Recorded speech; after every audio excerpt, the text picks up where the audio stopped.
अल्हम्दुलिल्लाहि वहदहु वस्सलातु वस्सलामु अला मन ला नबिय्य बअदहु अम्मा बअदु फ़अऊज़ु बिल्लाहि मिनश शैतानिर रजीम बिस्मिल्लाहिर रहमानिर रहीम अन अबी हुरैरह रज़ियल्लाहु अन्हु क़ाल अन्न नबिय्य सल्लल्लाहु अलैहि वसल्लम क़ाल लम्मा खलक़ल्लाहुल ख़ल्क़ कतब फ़ी किताबिहि फ़हुव इंदहु फ़ौक़ल अर्श इन्न रहमती तग़लिबु ग़ज़बी।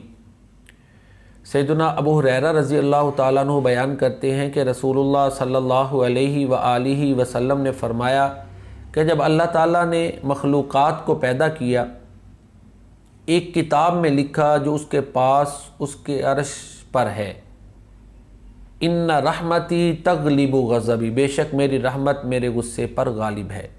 ये रिवायत सही मुस्लिम की जिल्द नंबर 3 और हदीस नंबर 2468 है। तो इस हदीस से पता चलता है कि अल्लाह ताला की रहमत उसके गुस्से पर गालिब है। और एक और रिवायत में है, उसके अल्फाज ये हैं कि सबकत ग़ज़बी, रहमती सबकत ग़ज़बी, मेरी रहमत मेरे गुस्से पर गालिब है। ये तो उसूल तय है कि अल्लाह की रहमत उसके गुस्से पर गालिब है, लेकिन बाज़ दफ़ा इंसान कुछ ऐसी गलतियाँ, कोताहियाँ और गुनाह करता है कि जिनकी वजह से अल्लाह ताला गुस्से हो जाते हैं, बंदे से नाराज़ हो जाते हैं, उस पर ग़ज़बनाक होते हैं। उन चंद अमाल की निशानदेही की जाएगी ताकि हम उन गलतियों से बचें कि जिनकी वजह से जो है अल्लाह ताला बंदे पे नाराज़ होते हैं। उन गलतियों में से सबसे पहली और सरे फहरिस्त गलती शिर्क है। शिर्क ऐसी गलती है, ऐसा गुनाह है कि अल्लाह इसकी वजह से नाराज़ होते हैं। देखो ना, बनी इसराइल, उन्होंने बछड़े को माबूद बना लिया, तो अल्लाह ताला ने बनी इसराइल के बारे में फ़रमाया, इन्नल्लज़ीना इत्तख़ज़ुल इज्ल सयनालुहुम ग़ज़बुम मिन रब्बिहिम व ज़िल्लतुन फ़िल हयातिद दुन्या व कज़ालिका नज्ज़िल मुफ़्तरीन। सूरह अल-आराफ़ आयत नंबर 152 है कि जिन लोगों ने बछड़े को माबूद बना लिया, अन करीब उन्हें उनके रब की तरफ से गुस्सा पहुंचेगा, अल्लाह का गुस्सा उन पे नाजिल हो जाएगा, हो गया।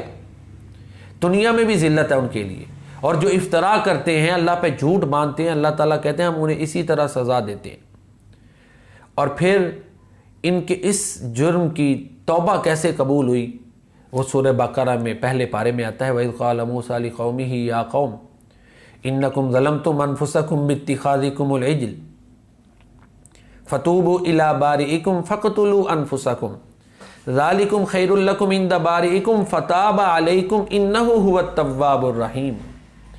और वक्त याद करो कि जब मूसा अलैहिस्सलाम ने अपनी कौम को कहा कि ऐ मेरी कौम, तुमने बछड़े को माबूद बनाकर अपने आप पर जुल्म किया है, लिहाजा अपने पैदा करने वाले की तरफ तौबा करो, अपने आप को कत्ल करो, ये तुम्हारे लिए बेहतर है।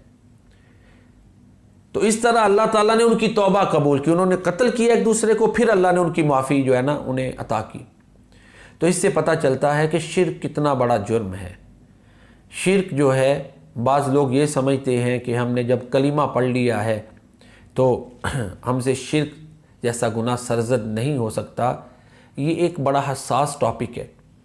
मौलाना हाली ने इसी चीज़ की तरफ इशारा किया है ना, यानी उन्होंने एक बड़े आसान अंदाज में इस्लाह की है, करे गैर गर बुत की पूजा तो काफिर, जो ठहराए बेटा खुदा का तो काफिर, कवाकिब में माने करिश्मा तो काफिर, जो कि आग पर बहारे सजदा तो काफिर, मगर मोमिनों पर कुशादा हैं राहें, परस्तिश करें शौक़ से जिसकी चाहें। सूरह नाम में आता है, जब ये आयत मुबारक उतरी ना कि वो लोग जो ईमान लाए और उन्होंने अपने ईमान के साथ जुल्म को खल्तमत नहीं किया, उनके लिए अमन है और वो हिदायत याफ्ता हैं, तो सहाबा कराम परेशान हो गए कि अल्लाह के नबी, हम में से कौन है जिससे जुल्म नहीं होता। तो आपने ये नहीं फरमाया था कि तुमने अब कलीमा पढ़ लिया है, क़यामत तक जो भी कलीमा पढ़ लेगा वो शिर्क से महफूज हो जाएगा। और इस कलीमा की बड़ी बरक़ात हैं, ये गारंटी हाँ सहाबा कराम के लिए है। एक हदीस में वो सहाबा के लिए ख़ास है कि उनके लिए ये एजाज़ जहाँ और है वहाँ उनके लिए ये एजाज़ है। बाकी जो हैं उनको बचना चाहिए, एहतियात करनी चाहिए, वल्लाहु आलम। तो बहरहाल आपने फिर उस आयत मुबारक की वजाहत की कि यहाँ जुल्म से मुराद शिर्क है, जो ईमान लाने के बाद शिर्क से बच गया उसके लिए अमन है। तो इस आयत मुबारक से भी वाज़ेह होता है कि हमें ये एहतियात करनी चाहिए कि जो काम इबादत है वो सिर्फ़ अल्लाह के लिए ख़ास करें। बाकी अल्लाह ताला हमारे सब के हालों पर रहम फरमाए।